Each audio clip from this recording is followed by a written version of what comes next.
এক দেশ এক ভোট নিয়ে এক ধাপ এগোলো কেন্দ্র। বৃহস্পতিবার কেন্দ্রীয় মন্ত্রিসভায় সবুজ সংকেত দেওয়া হয়েছে। শীতকালীন অধিবেশনে এই বিষয়ে বিল পেশ করতে পারে কেন্দ্র। এক দেশ এক নির্বাচন ব্যবস্থা চালু করার বিষয়ে বিজেপি আগ্রহী বহুদিন ধরে। কি এই এক দেশ এক নির্বাচন?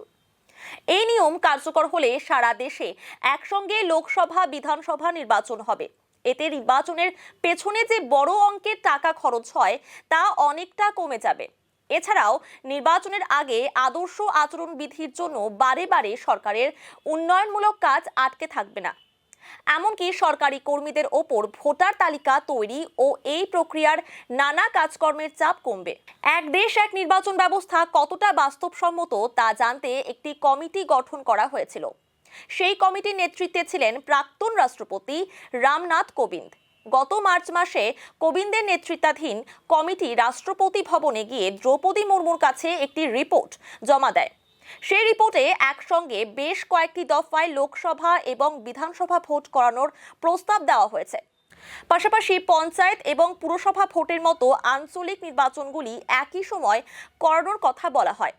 তবে এক দেশ এক নির্বাচন ব্যবস্থায় আপত্তি জানিয়ে আসছেন বিরোধী রাজনৈতিক দলগুলি। এই বিলটি খতিয়ে দেখতে যৌথ সংসদীয় কমিটিতে জেপিসি পাঠানোর পরিকল্পনা রয়েছে কেন্দ্রের।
We are the dreamers, the achievers, and the leaders.